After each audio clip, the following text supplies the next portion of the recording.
Hey Tap Fam, Mike here. Do you want to fill your fridge with unique craft beers, ciders, or seltzers that you can't find locally? Then Tavour is your answer. I partner with them to bring you this exclusive offer for my Taproom listeners. When you use the promo code TAPROOM25, you get a $10 credit towards your next purchase when you spend $25 in the app or online. Tavour has it all, from IPAs to stouts, sours, ciders, and so much more.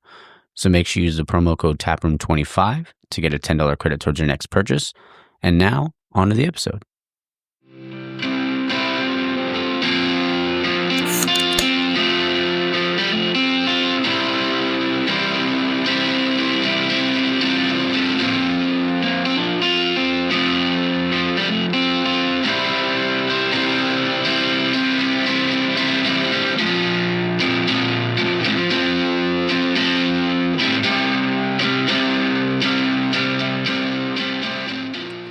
All right, and we're back. This is episode 111 of the Taproom Podcast, and I'm your host, Mike. This episode was with Phil McDaniel, the owner, brewer of Eureka Brewing out in Gardena, and what a fun time. What a honestly really great brewery, and I know I mentioned it before. Their brewery, though, their beer, Fairway Finder, easily like one of my favorite beers of last year. Anytime Louis Liquor ever out in Azusa had it, I had to go pick one up or had to go pick some up. And, and Phil and Dan were, gracious enough to send me home with a few when I left. But honestly, big shout out to Dan. Dan Reyes, he's the head of sales over there, is just a really, really good dude. And he actually set this whole thing up for me. So thank you, Dan. Appreciate it.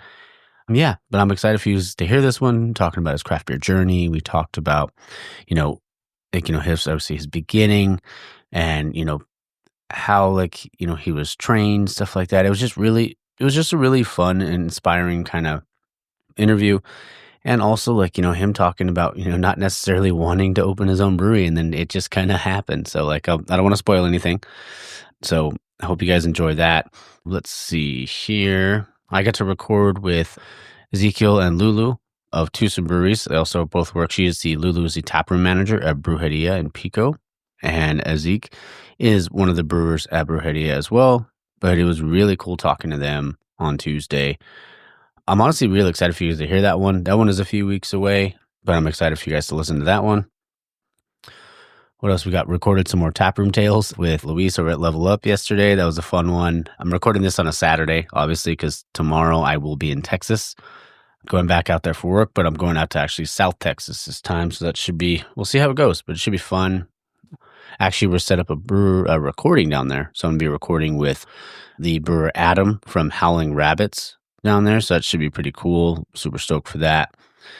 Looking forward to trying more beer, man. I mean, anytime I go anywhere, I gotta check out the craft beer scene. So excited for that. Baseball is back. The Braves 0-2. Dodgers are 3-0, 4-0. I think 4-0. They're gonna be so tough to beat this year, man. They're just they're loaded. My Bulls beat the Lakers the other day, so suck it. I'm just kidding. I mean, my Bulls suck. I mean, I feel like the Lakers obviously they're just way better. But anytime the Lakers do beat the Bulls, I kind of have to throw it in my dad's face a little bit. So sorry to the Laker fans out there. I'm just joshing. NHL playoffs are coming. I think there's only Avs have 10 games left. I think it's playoff counter time. I'm ready to go, and then I'm going to the Ducks Avalanche. The Kings actually the Avalanche beat the Kings the other day. The first period was fun. It was 0-0 at the end of the first, and it kind of got away from them. But I'm excited, man. It's sports are back. I mean, baseball's back. It's always fun to watch. I watched a little bit of the Braves game, and I think I've probably watched more of a Dodger game or more Dodger games than I have of the first two Braves games. Because honestly, I kind of feel like not to say that I can't pay attention to two teams at once, but as the NHL season is dwindling down, I'm paying attention way more to the Avs. And then once that's over, then baseball will kind of take over. Because baseball is such a long season. So, I mean, it'll be good. And then also the Gators won. Florida won. They beat, who did they beat the other day? I don't remember who they beat. But I was watching that game. That was a good one. My cousin's a big Gator fan, so I gotta support him. And let's see what else we got. I was going to get into the guests, but I will do that on the outro. Oh, I'm going to craft beer, like the craft homebrew fest today over in Long Beach. Stoked for that.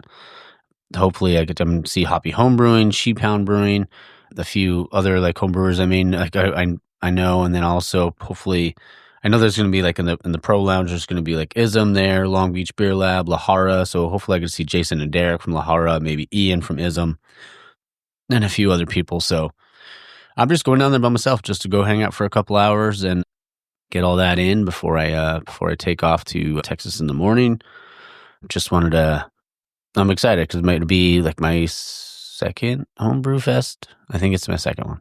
I don't remember. I'm kind of tired. It's been a week. All right. Well, I'm going to shut up now. Hope you guys enjoy the interview with Phil. And again, Phil, if you're listening, Dan, if you're listening, thank you guys so much. But yes, guys, hope you guys enjoyed the interview. Stay tuned for the outro. All right, guys, we're back in the tap room, and I'm your host, Mike, and I have a very special guest on the show today. I have Phil McDaniel, the owner/brewer of Eureka Brewing out in Gardena. How's it going? Going well. That's good. Glad to hear it. You have a really cool space. I walked in and I was like, oh man, like, because I've never been here. I've had your beer. Phenomenal beer. I'm having the Fairway Finder right now. What are you having? Same thing, Fairway. That's my go-to for the most part. Love it. And so it was a collab, right, with Creature Comforts? How'd that all come about? Correct. Yeah. So it started as a collab. My really good friend, John Garcia, we worked together at our previous brewery, King Harbor. And when King Harbor kind of went under, I went one way, he went the other. So I started Eureka, and then he went over to Creature Comforts downtown LA to be their head brewer, I believe. And so we're still good friends. We're always kind of chatting and texting and stuff. So it was time for Eureka's first collab. And so it was kind of easy to just reach out to John, and we made Fairway Finder. But the beer turned out so freaking good. I just didn't want it to go away as like a one-off collaboration. So we turned it into a core year-round beer. So now it's just one of our core beers. We do kind of on our can artwork, we do acknowledge in the corner, we have a little Creature Comforts like Easter egg down there. Oh, that's cool. But yeah, technically now it's not really a collaboration. It's just a year-round beer for us. Yeah, well, it's awesome. It's delicious too. I mean, like that, like I was telling Dan, well, honestly, shout out to Dan Reyes. Thank you. So work sales for Eureka. Sitting on the couch over in the corner right now. Yeah. He, what did he say? He pimped you out today? Yes. But yeah, it was just so happened stopped at Louis Liquor over in Azusa to pick up some beer because I was like, they always have a really good craft beer selection. And I saw that one. I was like, yep, I got to try that. And I went back the next week to go get another one. So yeah, I like it. Yeah, good stuff. So man, tell me about your craft beer journey. How'd you get started?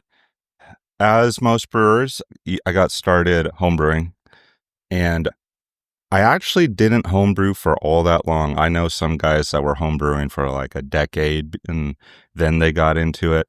I was homebrewing for maybe just a year, and I was just getting really into it, really obsessed with it, reading every book I could find and spending all kinds of money that I didn't have because I was just like a 22-year-old or something on all this brewing equipment. And I kind of had this moment where I thought, well, I either need to completely quit homebrewing or I just need to go all in and just go for it. So that kind of sparked my curiosity to get online and look for brewing schools. And I learned that there are schools you can go to for brewing. So I figured, maybe that's a good path to start a career because I was still young and I still wasn't really committed in any direction to what I really wanted to do. I actually was interested in small business and full circle now that's where I'm at as well. I own a small business as well. So I decided to go all in. I found Siebel Institute online and I tried to enroll, and they said I didn't have any experience, so they weren't going to let me in.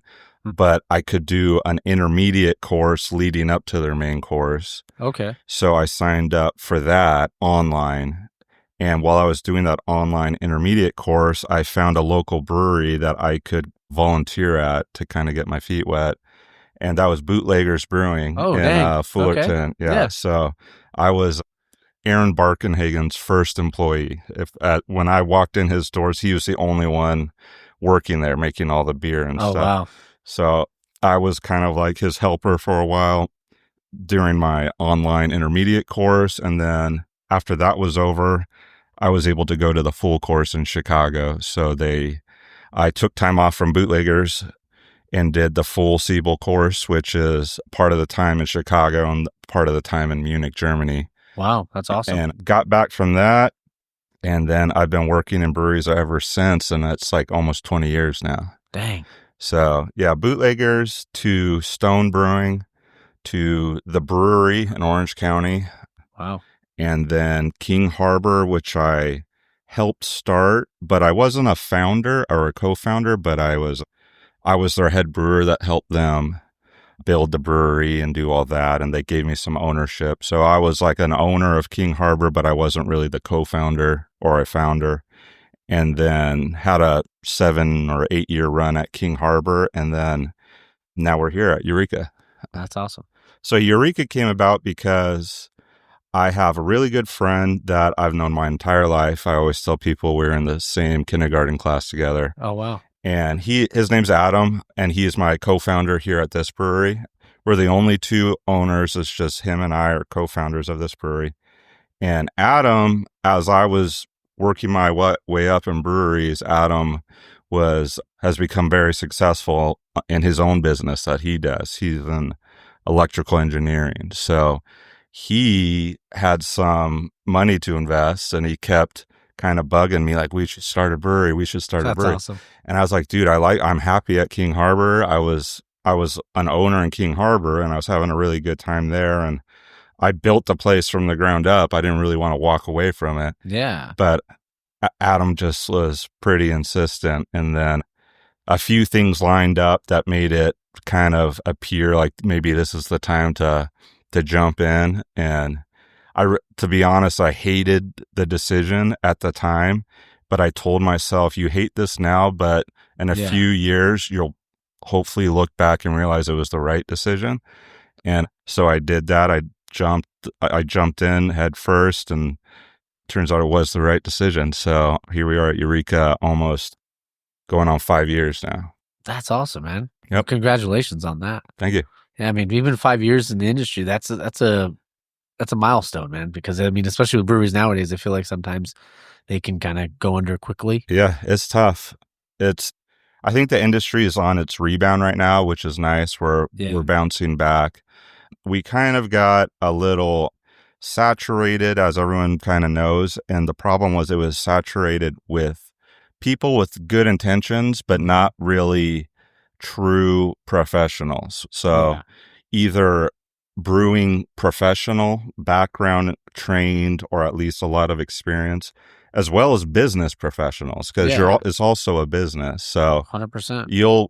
I ran into, I don't know how many breweries I ran into that were started by 2 guys that don't know anything about business or making beer. They just really like beer. So they think it's time to start open their own brewery. Mm-hmm. And that's what we kind of got saturated with.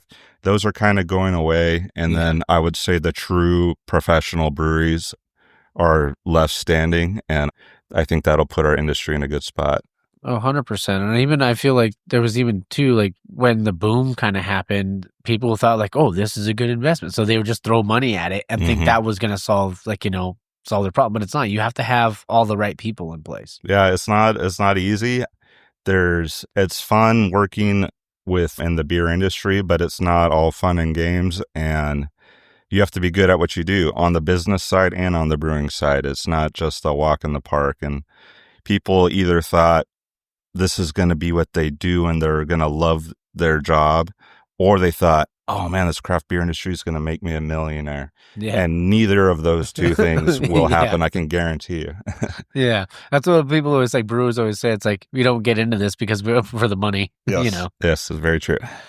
Yeah. I mean, I've known people that like one of them was like a lawyer in Japan and was making well over 7 figures and quit his job. And it was just like, that's not what I want to do, you know, and became a brewer. So, yeah. And I can understand that. It's not like I don't want to sound like I'm kind of talking trash about that. oh, not at all. But it's just like any other profession. It's not like, hey, I want to stop what I'm doing and become an artist. Like, I'm no good at art. Like, I can't paint or draw or anything. So I'm not going to just do something that I have no skill in or no background in or anything. This is what I went to school for and trained for, so that's why I'm doing it. Yeah. And how cool is that though? Like, you went to Chicago to Munich, and then obviously working at the places you have. I mean, Stone and all, I mean, at the brewery, Bootleggers. Like, I used to go to Bootleggers on, was it Tuesdays or Wednesdays for trivia night or whatever it was way back when? Yeah, the Fullerton tasting room. Oh yeah. Yeah. Those were some fun times over there, man. The name, I was always curious. Was it just like the light bulb going off like Eureka, like it's happening, or where'd the name come from? Yeah, that's a great question. And it's something I talk about a lot, more than I expected to when we named it Eureka. Yeah. Because we've had a lot of conversations at beer festivals where people think we're from the city of Eureka. Yeah. So I have to explain to people, Eureka is also a word. It's not just a city. Yeah. And I even tell them, Eureka was a word before it was a city. So the definition of Eureka is I found it. So like discovery. Mm-hmm. It's also on the top of the state seal of California. Okay. So this was actually Adam's idea with Eureka. I really like it, but Adam is the one who came up with it. What we decided first was we came up with the concept of our brand. Okay. And for the concept of our brand, we wanted to identify with the state of California. Reason for that is Adam and I are both from California. The brewery's in California. We think California is pretty cool. California has a bunch of cool stuff. It has beaches, it has mountains, it has deserts, it has really big iconic cities, it has all kinds of stuff. Yeah. There's plenty that you can identify with if you're branding with the state of California. So we didn't want to be called California Beer Company or something like that. So what word could we use that would tie us to California, but is still kind of a cool word? Came up with Eureka. So originally it was a purely California themed branding. And as we were doing our beer labels and coming up with new logos and stuff like that, we started running out of California based like names or ideas. And we kind of pivoted to have like a dual branding, which is now it's either our beer names and our labels and things. They're either something related to the state of California or something related to discovery. I found it, that kind of thing. So some of our stuff is like discovery based, like Lost City of Zed. Love that one. Pills of Creation, things like that. And then other things are kind of California based, like Fairway Finder. California has a lot of great golf courses. Yep. Sunset Saison, things like that. So that's where the branding came from. The logo is the Roman goddess Minerva. She is, if you ever see the state seal of California, there's this warrior woman sitting there. If you Google who that is, it's the Roman goddess Minerva. Oh, that's... And her signature is a big owl helmet. So if you ever see a painting of a lady that has an owl helmet, they're portraying Minerva. So our version of Minerva on our logo is, she's staring straight at you and she has the big owl helmet with the feathers coming up. So that's the branding. It's awesome. Love it, man. And even like, Lost City of Zed, that was one of the ones another one I saw after I found Fairway Finder, because I was like, well, I got to try more of their stuff. And that's when I found that one. So, man, but that's fantastic. If you were to say like what beer on tap do you think best represents Eureka? On tap here in our tasting room? Yeah. That's a tough question, because I hate when you have to just choose one. Yeah, it's tough. Yeah. You can choose a couple. Yeah, but I mean, the thing is with me is making my way through this industry. I've worked at a lot of different breweries. I've been trained just in brewing science from the base, just science. Yeah. So I can really make any type of beer, where there's some guys that are like, I learned how to brew in a German Pilsner brewery, and that's Yeah. like what they love brewing. And then there's obviously the Belgian style brewers that kind of stick to Belgian style, and we have the English style brewers. And it's like I'm open to brewing really anything, so our menu will have a little bit of everything. It's awesome. So that's why it's hard to narrow it down to one beer. Of course. Because we just tapped a coffee porter right now, but we also have a saison on. We also have a barrel aged imperial stout. We have light hoppy easy drinkers. We have brewed to style lagers, like a German style Pilsner and a Munich Helles. So it's like a little bit of everything, really. That's great though, because it's also, because I know it can be tough sometimes, especially like sometimes in big production facilities, right? Where it's like trying to balance their creativity, like maybe wanting to try out a different style, but then also you need to have your cores, like, like that's the consistency part of it, right? Yeah, it's kind of funny with working with Dan and on the sales side and working with our distributors. They had to like rein us in because we were just making too many different beers. I love that. That's awesome. Yeah, I was like, I make like, I don't know, 20 beers. They're like, whoa, we can't like even keep track of 20 beers in our head. So they've forced us to like rein it in a little bit. So we actually don't even have as much of a variety as we used to. But I'm catching back up we have some small batch tanks now. So we're keeping the variety here in our tasting room with our small batch tanks. But as we've learned, when you have to put on your big boy pants and like sell beer out in the real world, you have to like listen to distributors and things like that. And so we're kind of down to about 5 styles, that we send out to distribution. Okay. And what are yours? Like, I know you mentioned it because you could brew all different styles and you like to do that, but do you have like a favorite style? Definitely. As far as what I'm able to make here, I love hops, IPA guy, but I love it. Yes, but I also like drinking more volume than the average person, so I don't like my ABVs too high. Understandable. So easy drinking hoppy beers, I absolutely love them. That's my go-to. Right now, this is our West Coast Pilsner, so light, easy drinking, tons of hops. Oh yeah, so good.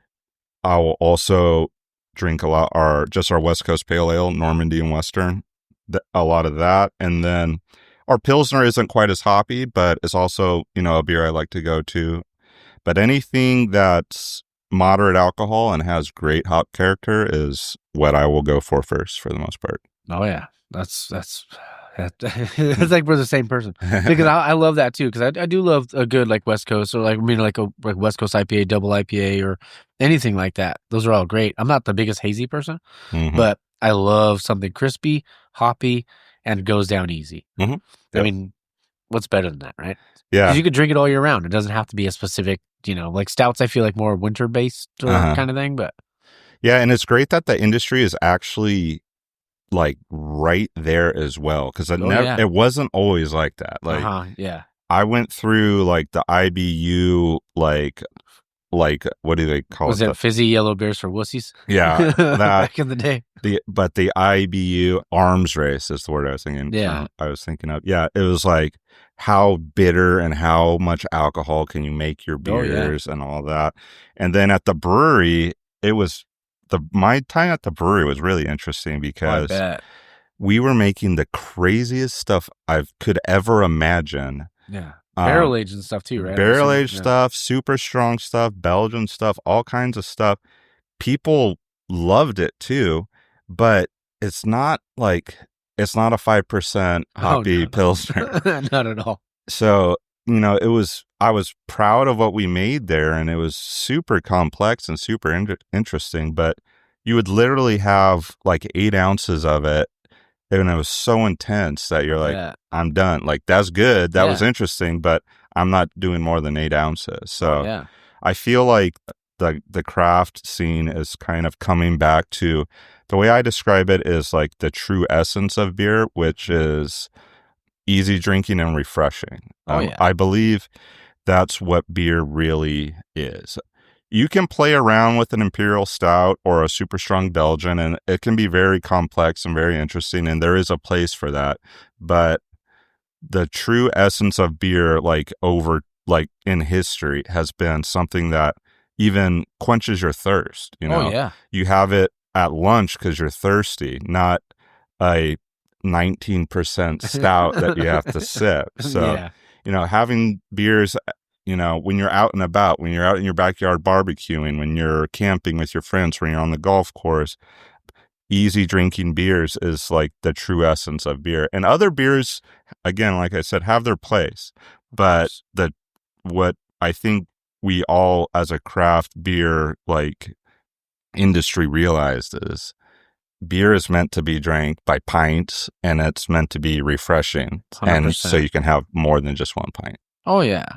And even when it comes to like the barrel stuff, and you're a better man than me, because I'll maybe like do a 5-ounce pour, like maybe 4 or 5-ounce pour. I don't want a full 8, or even like, anything else like that. And like you said, every beer, there's a beer out there for everybody.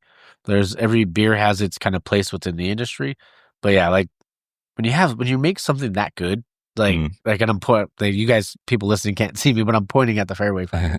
When you make something that good, like what more do you need? I feel like, but to each his own. Everybody likes, their own thing, I guess. Mm-hmm, mm-hmm.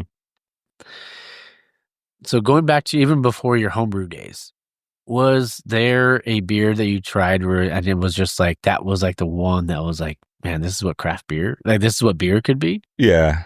I mean, as for most people my age that have been around for a while, it's generally Sierra Nevada Pale Ale. Yeah.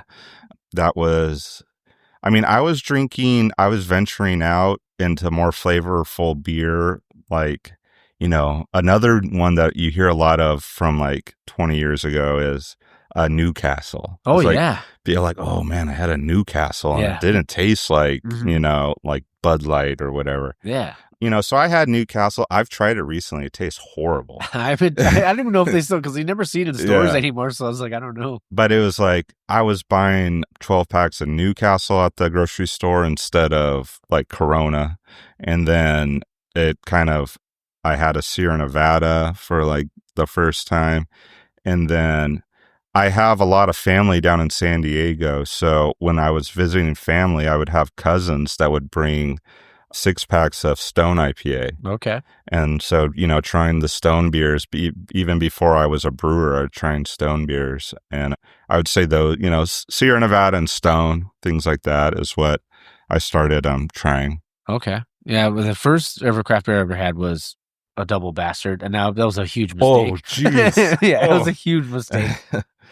It was like my palate wasn't ready for it. I was used to like Coors Light. I remember drinking like Amstel Light. My dad would have that, or he would have like Newcastle or whatever in the house.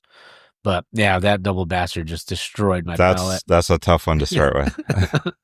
But honestly, my favorite one that I ever the one that really made me want to like go to breweries and stuff like that when I was a kid was at Stone. It was at the World Bistro. Was the Midas Touch by Dogfish Head. Oh yeah, yeah. That one got me. I was like, dang. What was that beer about again? I remember the name. I can't remember. I honestly can't even remember. I don't even know if like you can still buy it here or not. Yeah, I forget what kind of beer that was, but I heard of it. Yeah, and I remember calling my brother, and I was like, I just had the best beer I've ever had in my life. But I was like 21, I think, at that time. So because we had to get my buddies took me to take the tour and stuff like that, but it was pretty wild. I mean, but I'm always interested to hear about like what sparked it for for someone. Yeah, and I mean that was beer drinking that sparked it for me, but really beer making was the science of it. Yeah, it was like reading brewing books and learning all the microbiology and fermentation and all the chemistry on the brew house and things like that.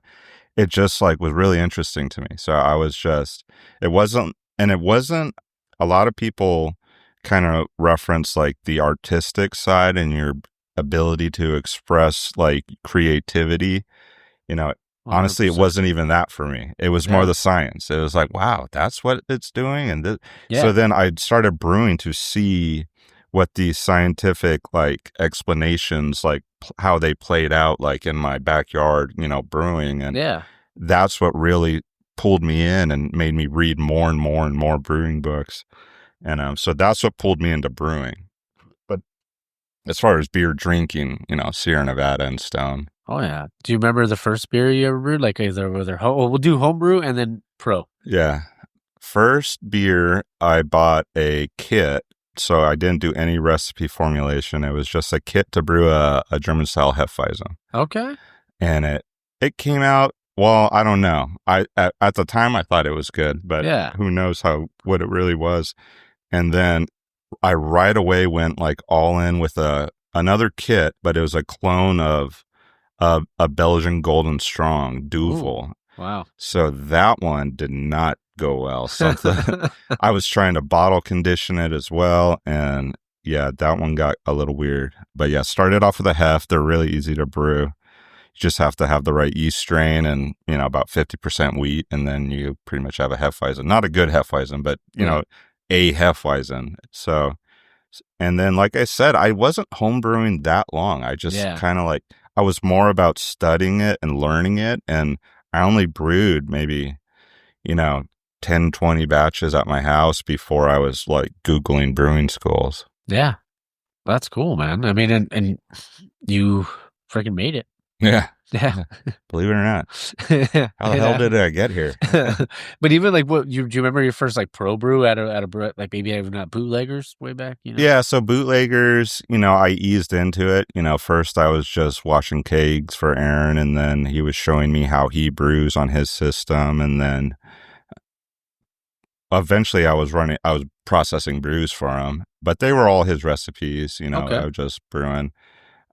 Yeah, I mean, you don't really get into your own recipe formulation until you're basically either a head brewer, brewery owner, or you get a job as like the pilot brewer or like the experimental brewer at a brewery. Like if you're like the experimental brewer at Stone, you're coming up with recipes just to try them out on a smaller system. Yeah. But really making your own beer, you only do it home brewing and when you're like literally the head brewer. So I wasn't doing my own recipes for quite a while.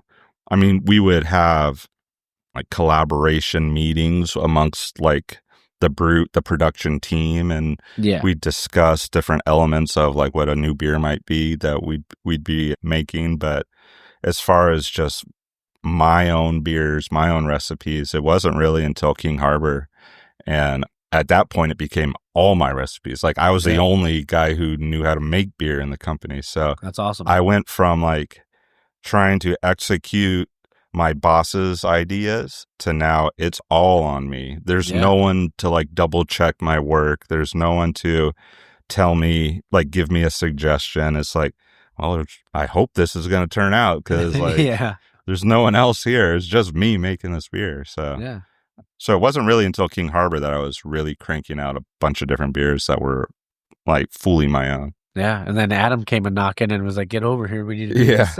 Yeah. He was bugging me for years. I fought him off for at least 6 years, and then he finally convinced me to start our own project. There you go, man. That's awesome. And you talk about your recipes. Like, what's your approach to recipe development now?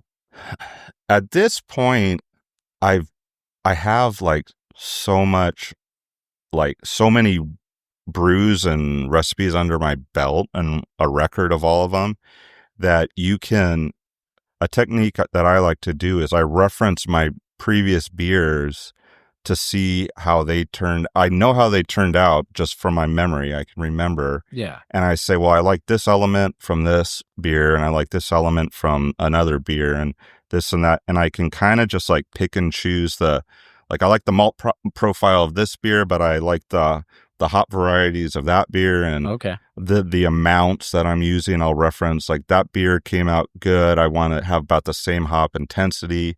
How many pounds of hops did I use in that one? And I kind of pick and choose different elements of the beers that I've made in the past, and I put together a recipe that way. So it's not as much like trials or piloting. Earlier in King Harbor, I was piloting everything where it's like you come up with a recipe, you don't know if it's going to be good or not, so you brew a small batch. You brew like a 10-gallon batch of it to test it. On like a pilot system or something? Yeah. And at this point, I'm not really doing a whole lot of piloting unless it's something I've never done before. So if it's an ingredient I've never used before, or if it's a technique or process that I've never used before, I will probably do some type of pilot or some type of testing. Okay.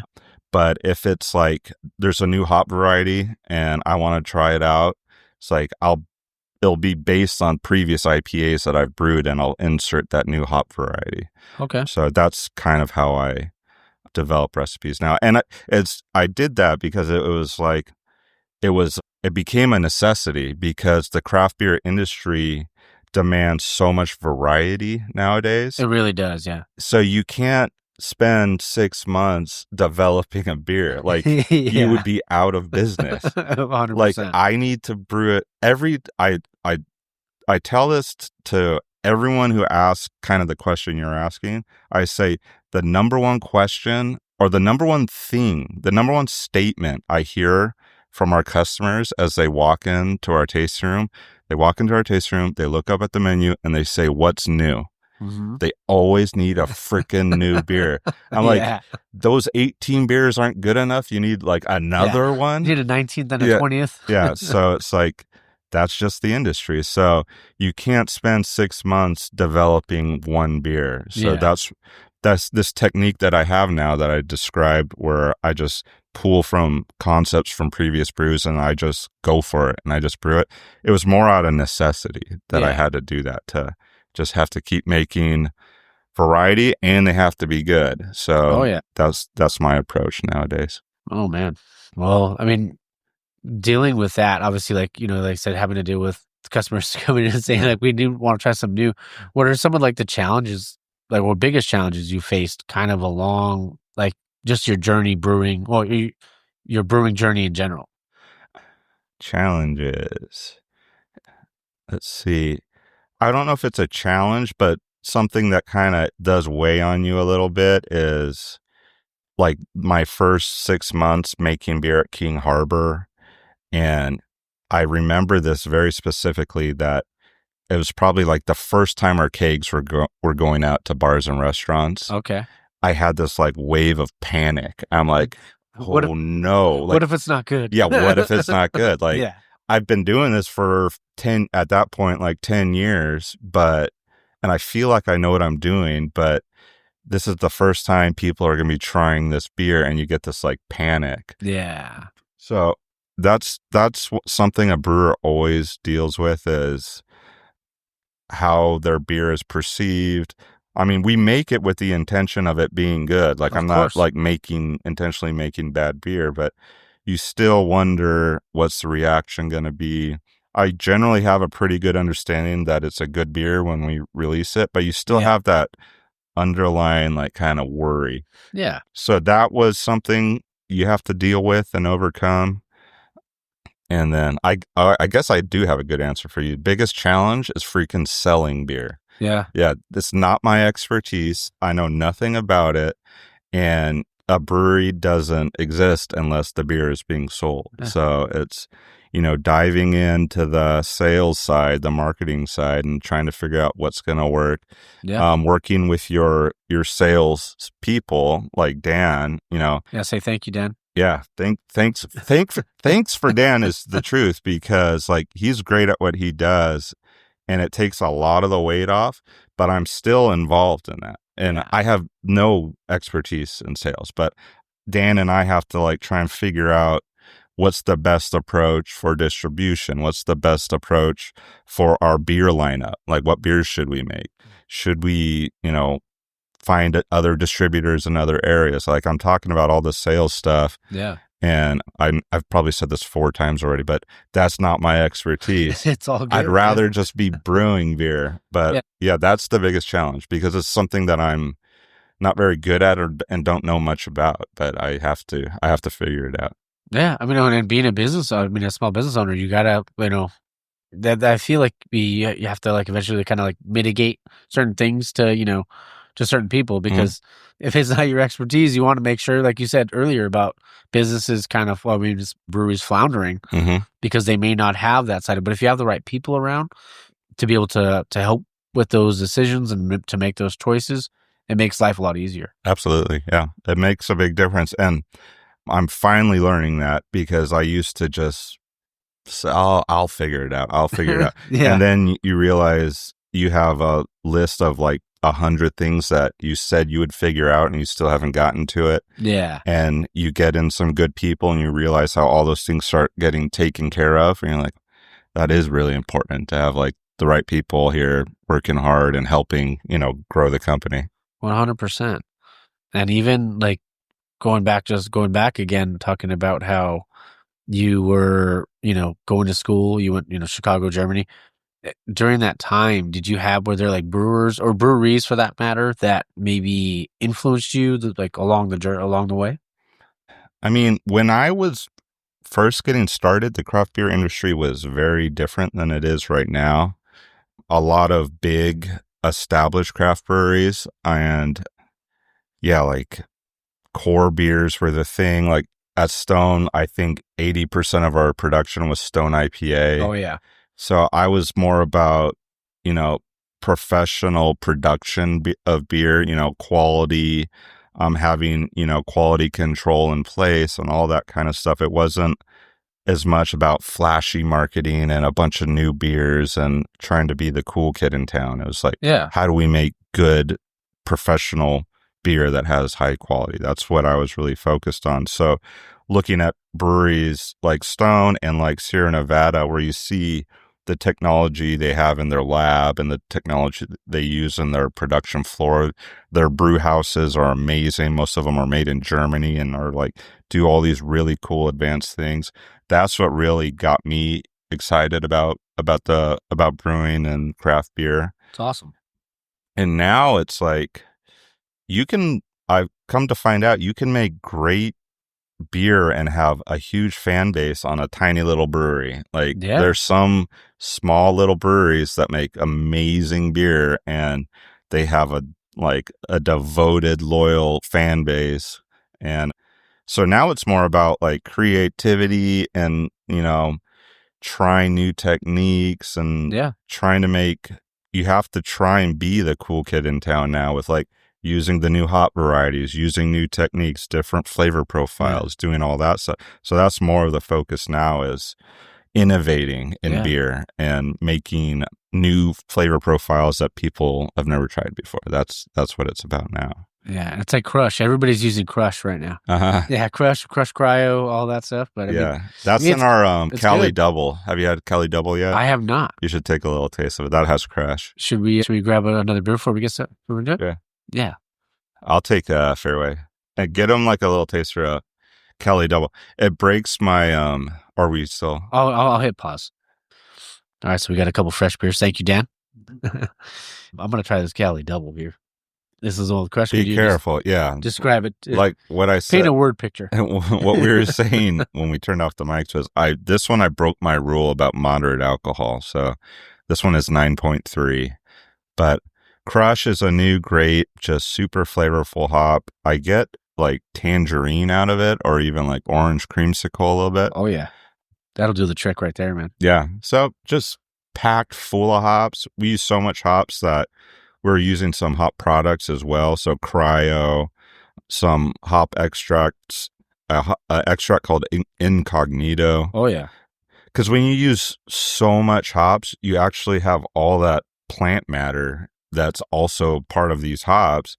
And if you want a really intense hop impression, it ends up becoming too much plant matter in your beer. Yeah.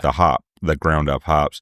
So you have to find other ways to get that hop flavor into your beer. So cryo is a great way to do it. And so is Incognito. So this beer has both of those as well as a ton of just standard T90 hop pellets. Okay. No, man, that's really good.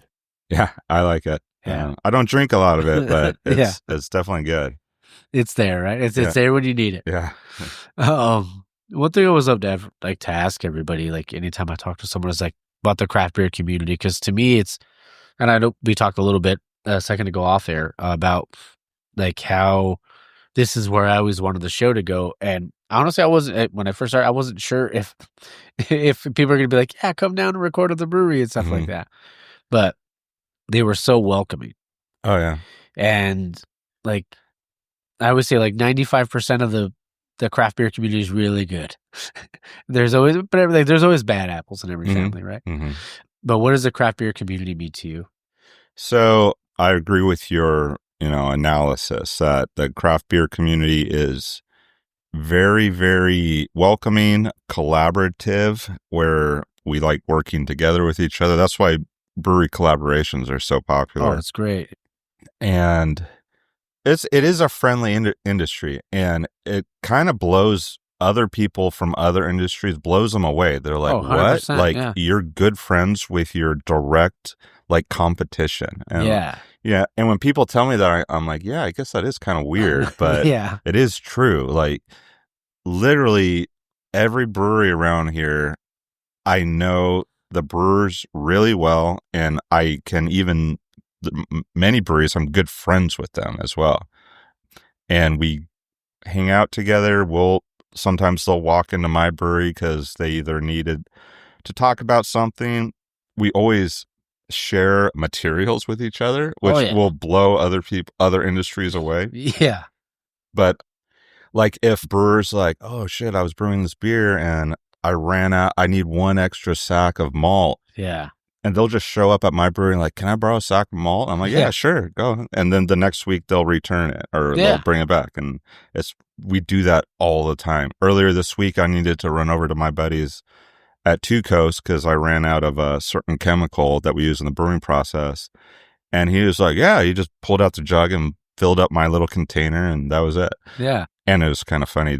There was another person there that's kind of new to the industry, and he had this like weird look on his face. Yeah. And I was what like, are you doing? Yeah, it's like, we do this all the time. Like, chill out. Don't worry about this. Don't worry about it. I had just let them borrow a bunch of cardboard trays because they had a canning run and they ran out of cardboard trays. It's like, we're always just letting, sharing. So it is weird, but that is the industry, and it might start getting away from that. It's definitely, you could see it start to shift a little bit when it got tough for everybody. Yeah. And breweries start closing. Everyone's not in as much of a good mood as they used to be. Yeah. So you'll see it, sometimes not as much, but my friendships have already been established. So I'm already friends with almost everyone around here in the industry. So it just doesn't change. What I will say is, when you do get those people that I don't know, did you use the word bad apple? Yeah. Okay, so I didn't say it, you said it. Yeah, it's all good. But when you run into those bad apples, quote unquote, they're usually someone from outside the industry. There's someone who's, a attorney who wants to quit doing law and start a brewery, and then they'll be all standoffish about stuff. And you're like, oh, it's because you haven't been around for a while. Like, we all just work with each other. It's no sense in being in a bad mood all the time. So. Oh yeah. I mean, that's why I would say it's the best industry in the world that because I didn't know like a ton about the industry, like coming into something like this. I just loved craft beer. Mm-hmm. But to see like the collaboration and like, someone's like, hey, I don't have any Sabro. I always joke around about my buddy Abraham over in La Bodega Brewing in Whittier. Yeah. He was joking, like, we always make the joke, like, he's the guy's like, got any Sabro? Because he runs out. Yeah. And stuff like that. But I mean, like, if you look at an industry like wine, it's so inclusive not inclusive, like exclusive is what I meant to say. It's so exclusive. It's like, no, this is our thing. Like, get away kind of thing. Mm-hmm. But in craft beer, it's like, no, like I said, like not even just the people I've talked to, just people like I've met in passing. When I say like the bad, like there's always a bad apple in every family tree, but there's almost everybody I've met has just been so genuine and so nice, and they just want what's good for one brewery is good for their brewery. Yeah, and I think that's the root of it. I was thinking back as you were speaking just now. It's like, why is it like that? I'm like, I just explained it, but why? Yeah. And now you just helped me remember. I just forgot. But it was because originally, 15 years ago, the the marching order or the war cry for craft beer was it's us against big beer. Yeah. So it's as long as we're chipping away at big beer, Budweiser, Miller, Coors, Yeah. that's good for all of us. So 100%. we saw ourselves as an industry, and we would always get the percentage. It was like 5% of beer is craft beer. Yeah. And then it was like 7% of beer is craft beer. Yep. And then it was like 12% of beer. And it was like all we cared about was growing that craft beer percentage. 100%. And the enemy was Budweiser, Yeah. not like the other brewery around the corner. Yeah. So now craft beer is like not as foreign as it used to be, 15 years ago, where a while ago people didn't even know what craft beer was. So it was about like educating people on beer can taste different than Bud Light. Oh, 100%. That was a big Stone kind of was one of the breweries that really led the charge on that. Like, not only do we make this beer, but we go around and we explain this beer to people who've never tried it before. Yeah. You going into bars, you're holding events at bars, tap takeovers, things, keep the pint night, where you go in there and it's like, this is beer. It might be very flavorful and taste citrusy and more bitter than what you're used to, but 100%. it's still beer.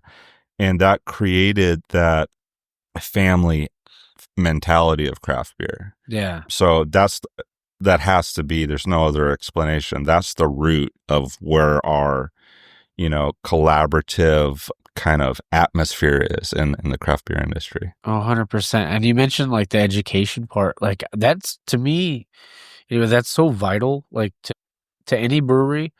And I know like maybe some breweries take it seriously, so maybe some don't, but it's really vital to the industry because if you have somebody walk in and you could tell them like maybe they're just showing up because their friends are there, their friends are craft beer drinkers and they're not.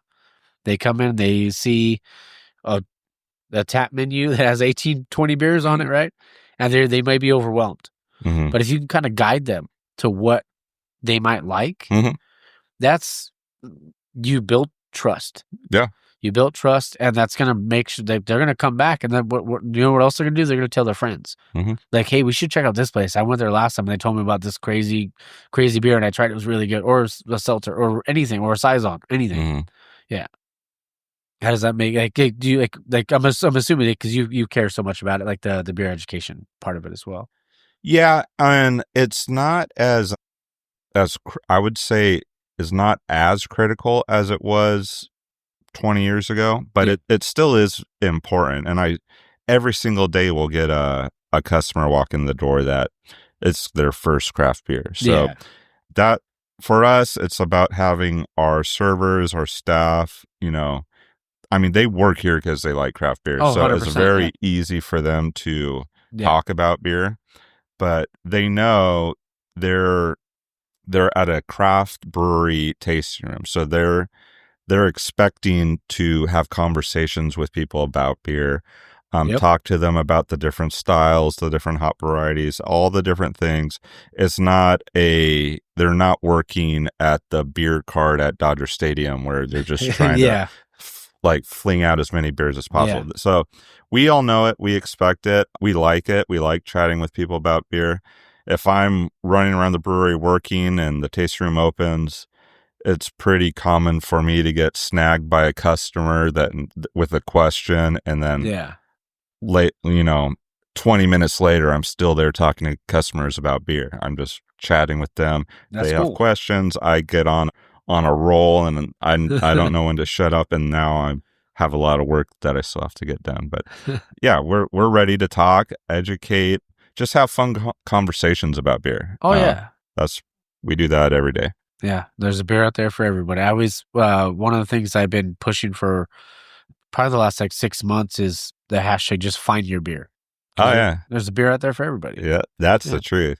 Because there's always, every brewery has one or two beers that they'll like tell other brewers about, like, this is the beer for people who say they don't like beer. Yeah. We have a Love few, and every other brewery has a few where you get someone who comes in. They're usually like a friend of someone Yeah. who the person's there for craft beer and they brought their friend with them. Okay. And that friend will go up and go, I don't like beer. And it's like, oh, here, try this. one. Yeah. And they're like, oh, I like this, but I don't like beer. And I go, well, I got news for you. You do like beer because that's beer. Yeah. And you like it. It just doesn't taste like Bud Light. Yeah. So, yeah, that's always fun. It's blowing people's mind when they think they don't like beer and you give them the right thing. And now they magically do like beer. Yeah. And then eventually, because that'll open up their palate too. Mm-hmm. Like, they'll have that, so many times over, and then maybe they'll want to try something else, the next time. Mm-hmm. And then that could open up that's their gateway. I always call it their gateway beer. Yeah, for sure. Just a couple more questions I have for you. One of the ones I always love to ask is like, what's your worst brew day you've ever had? Ho, ho, ho, ho, ho. So many to choose from.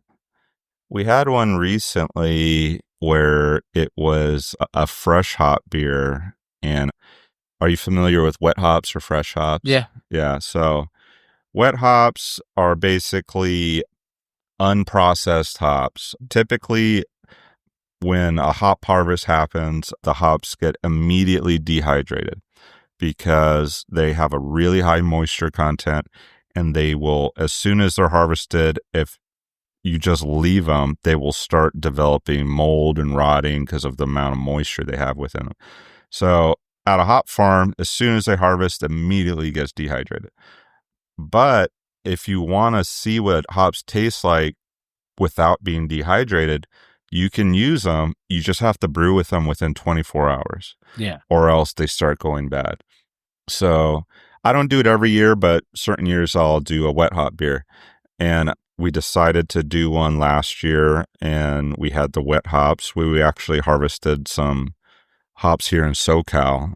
We harvested them ourselves, brought them back to the brewery late at night after the harvest, put it in our cooler, and I was like, next morning, wake up early, we're going to brew our wet hop beer. Okay. I got to the brewery the next morning and started the brew, and we had some equipment fail. Oh. Like pretty major. And I was brewing a wet hop beer. Like any other beer, I'd be like, oh, well, let's pause this. Let's work on this equipment and we'll brew it tomorrow.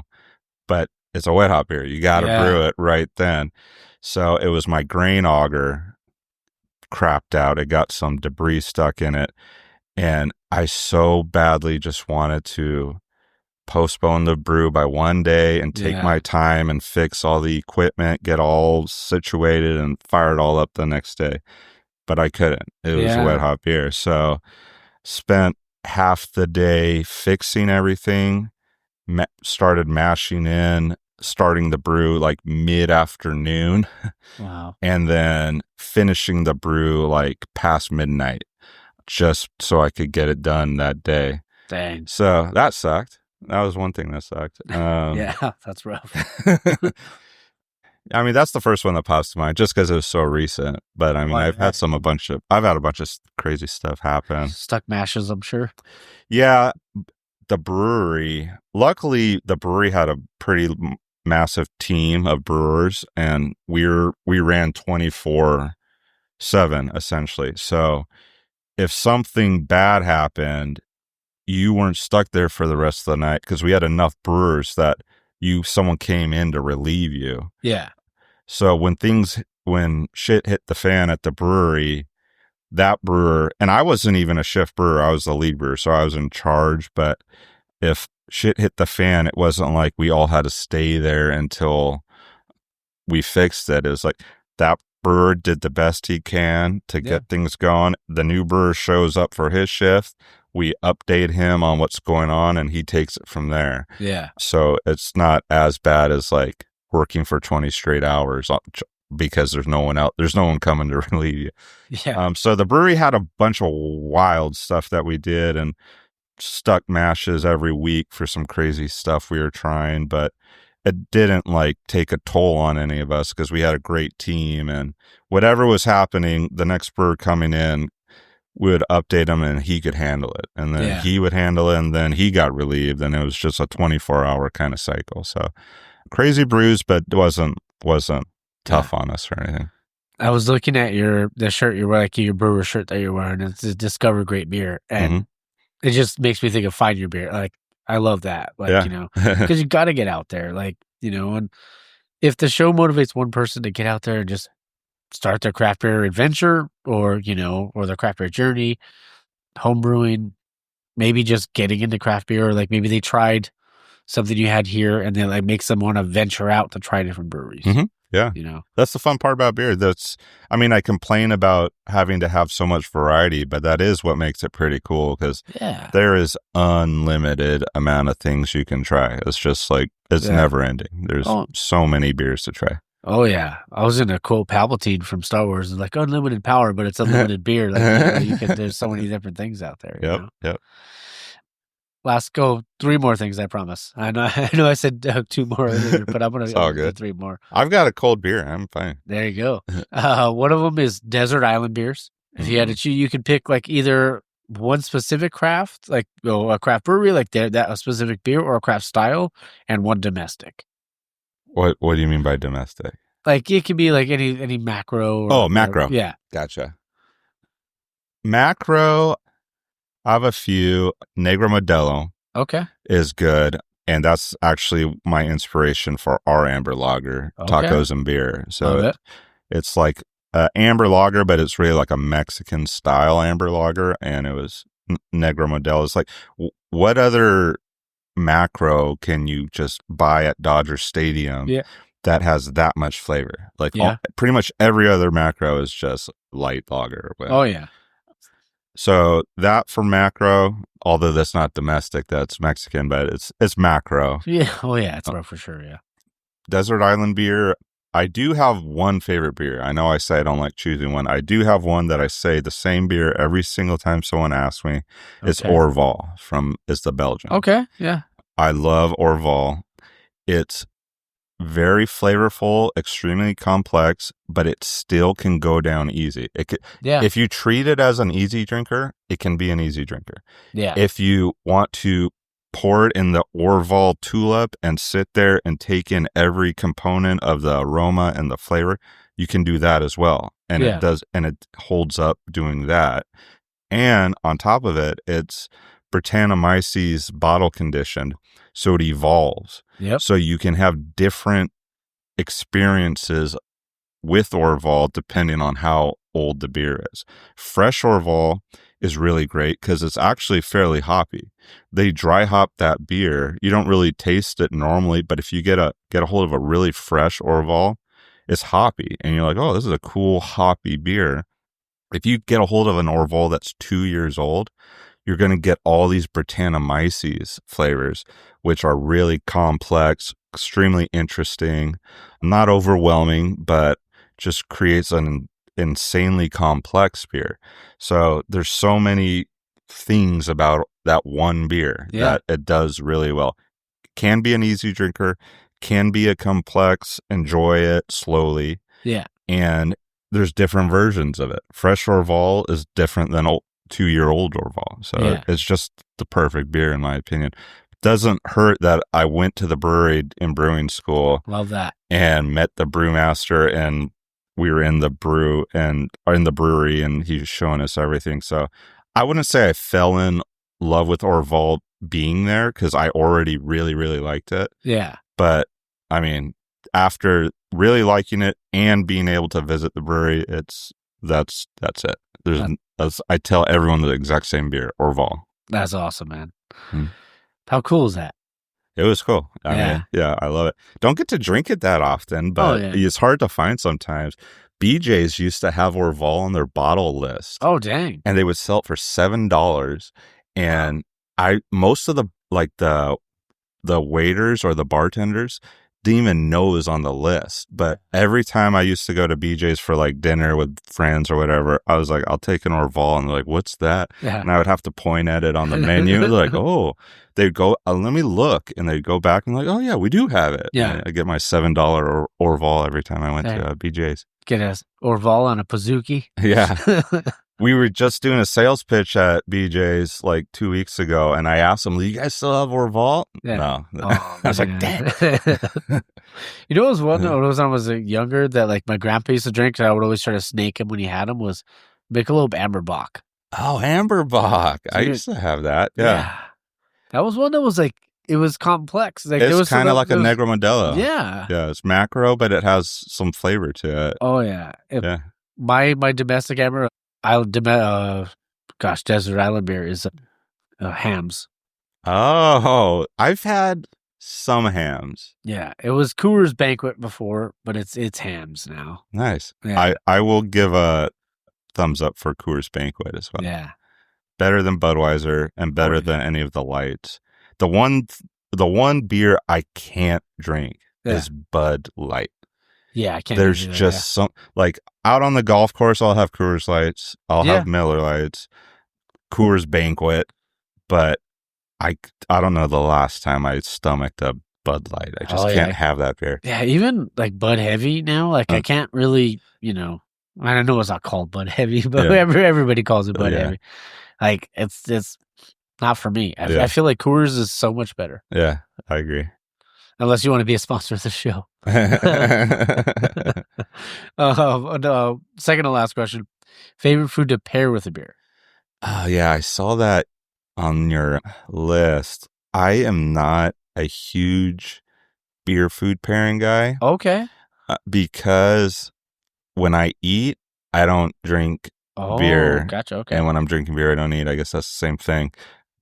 I love having beer, and I'll usually have my pint sitting right next to my plate, like when I'm at a restaurant. Yeah. And I'll like woof down my food and then move to the beer. Gotcha. I don't really do a back and forth. And like, even when I'm like at home, just eating dinner real quick, I don't even like pour myself a glass of water. It's just food first. Yeah. And then later on, if I'm thirsty, I'll have water. And then later on in the night, I'll open a beer. I don't really do the whole pairing. I know that's kind of weird because not at all. Beer food pairings are a big thing, and I've really forced myself to like try and wrap my head around beer food pairings. Yeah, because people always ask you that, like, "Oh, what should I pair with this?" And I'm like, I don't know. Oh yeah, and see, and I don't even mean it in that way. I mean it in the fact, like, because the question used to be, what would you choose to have with the beer? Wings, pizza, tacos, or like burgers?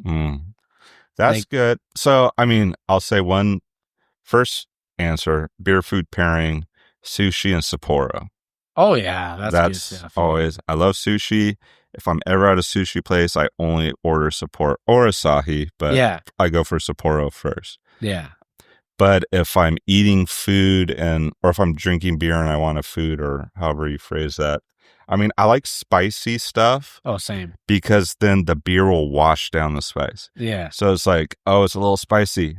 Add a little beer. Oh, it's good. Then you eat again. Oh, it's a little spicy. Add a little beer. And like you kind of go back and forth.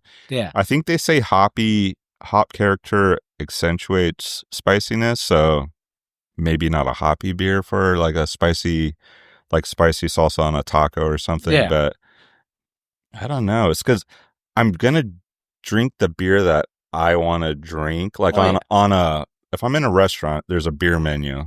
Yeah. I'm going to choose the best beer that I really want to drink right now. And it doesn't matter what I'm ordering to eat. That's true. So that's kind of how I approach it. All right. So I'll ask you this. And like, do you like tacos? I'm assuming? Yeah. Yes. What's your protein? Oh, that's a great question. Yeah. I've heard people debate this. So asada is great as long as it's done well. You hate ordering asada and it's dry and like they like just killed it. Yeah, and when it's super fatty for me, it's like I don't like. You get the gristle in there. Yeah, it's like not chicken. Chicken's fine, but there's more interesting. So, I mean, I'm not a big pastor guy, but I am a carnitas guy. Oh, carnitas are good. Yeah. So I would say if it's like top notch asada, I will go with asada.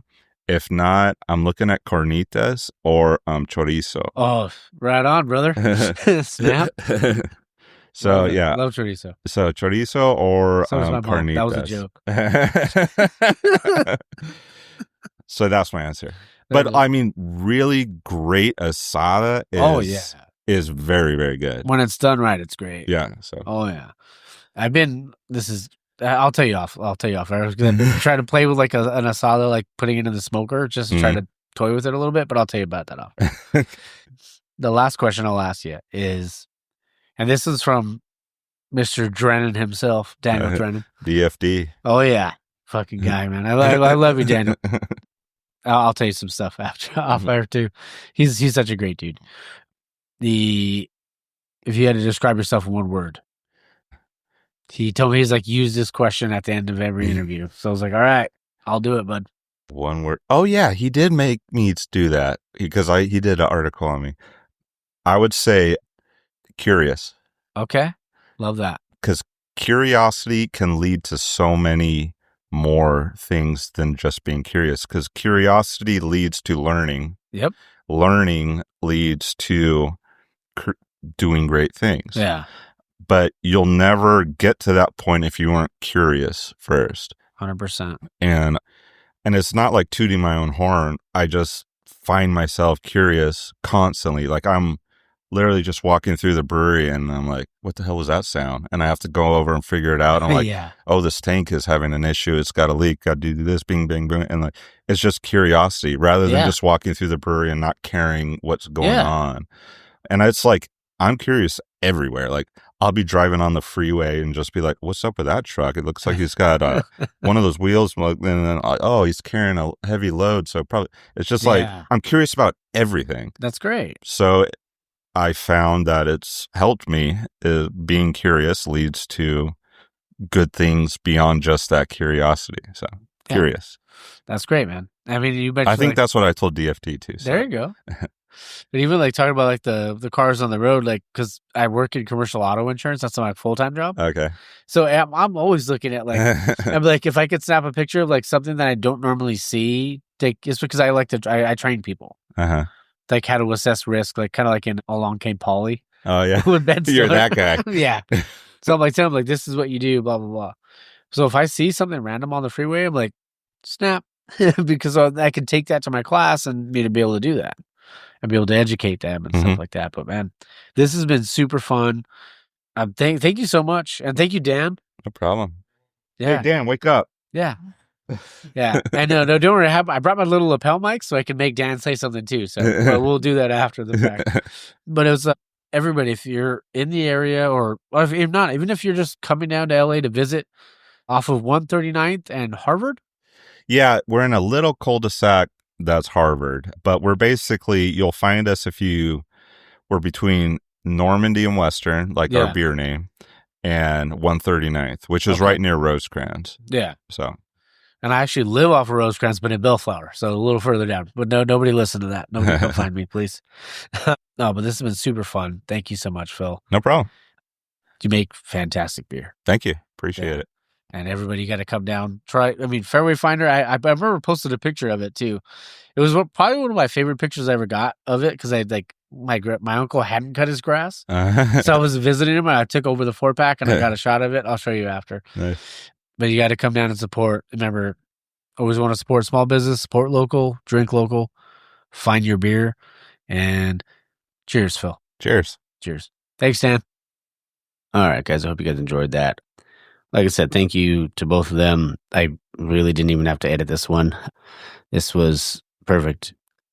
Just super grateful, obviously. And I know I say it all the time, but I'm just grateful to the community, to the people that have allowed me to go into their establishments and, and hear their story. So thank you.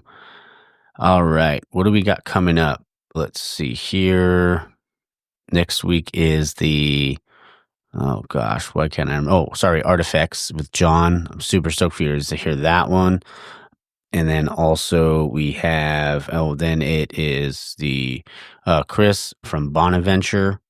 And then I believe it is Sandra from Innovation. And then also the Twosome episode. So we got the next 4 weeks lined up. And then Howling Rabbits would be the week after that.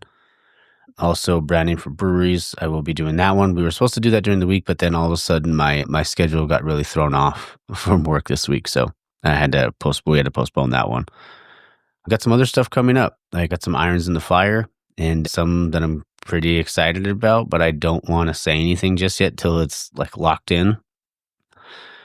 But man, I'm just really excited, and I'm like itching to get a roundtable together. I really want to do that soon. So whenever we have, I mean, if there's anybody out there, that wants to do like a brewers roundtable or anything like that, I'm so in. I don't male, female, it doesn't matter. It's like whatever you guys want to. Whoever wants to be on can be on. But I'd love to put something together soon, and it'd be cool if we could get a mixture. So that'd be pretty fun.